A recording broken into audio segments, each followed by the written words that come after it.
As you can see, Alex is doing a very good job of grinding, and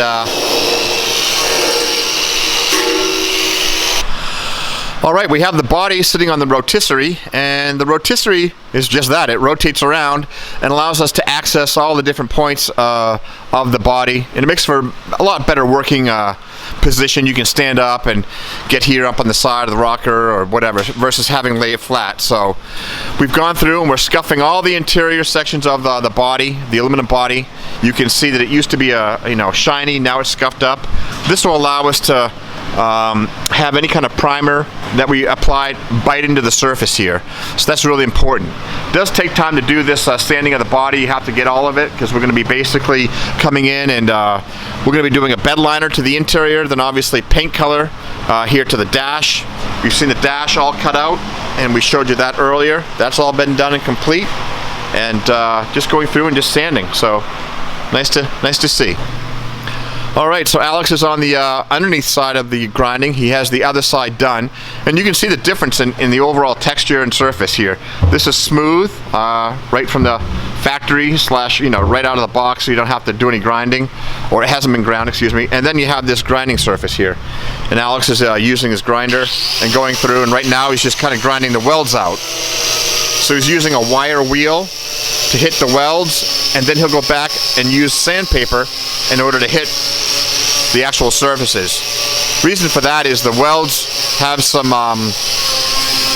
indentations to them, not completely smooth, and you really can't get in there with sandpaper. So we use a wire wheel brush in order to scuff that surface, so that, again, when we shoot any sort of primer or bed liner, it's going to adhere to those little grooves and it won't lift off.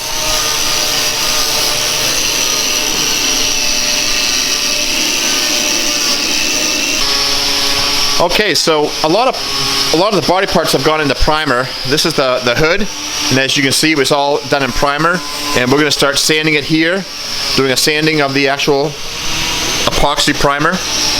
We usually do about 4 coats, and this will let us to set up to get towards another round of primer, and then ultimately paint color. So here are our collection of parts here. One of the things that we pointed out here is that when we did the mock-up of the front nose, the aluminum front fenders don't come with a bracket. And so this support bracket that you can see here in black is the original support bracket from the original front fender. So what we did is we take that bracket off by drilling out spot welds and then affix them to the inside of the aluminum front fenders, excuse me. And these are done such that they're bolted on, and it's a support bracket. It helps to hold the whole nose and the front fender more securely. The mounting point for the front fender would be the front grille, or back up here on the apron and along the cowl. But this actual mounting point right here makes it sort of a triangular mounting, gives it a much stiffer, supportive front fender. So you can see the front fenders here. Scuffing has been done. We're going to scuff the inside, working towards primer here. One of the things here is that if you're not really quick with your camera, processes will go along and you won't see it being done. But here's the epoxy primer on the fiberglass top. This fiberglass top, again, was in great shape, required very little body work, just a few spots here and there, but for the most part, it's wonderful. It allows us to get into primer real quick. Next stop will be another round of sand, and then we're going to shoot it in the Syngus white color.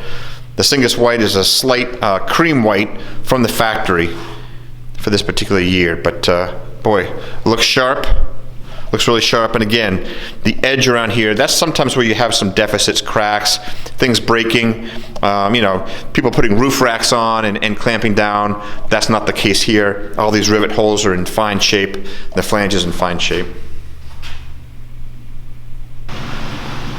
We talked earlier about sanding of the body, and one of the tools that we like using here in the shop, it really keeps the dust factor down, is this vacuum system, and it hooks right up to any sort of DA, and this allows us to sand and also suck up and vacuum all the debris that would normally go into the air or onto the floor.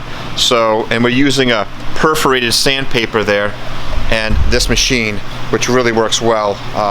Very efficient. Clean. You can run 2 lines right now. Oh, excuse me, we're running 1. So just nice to have nice clean working area with this sanding of the sand, vacuuming of the sandpaper. It works really well.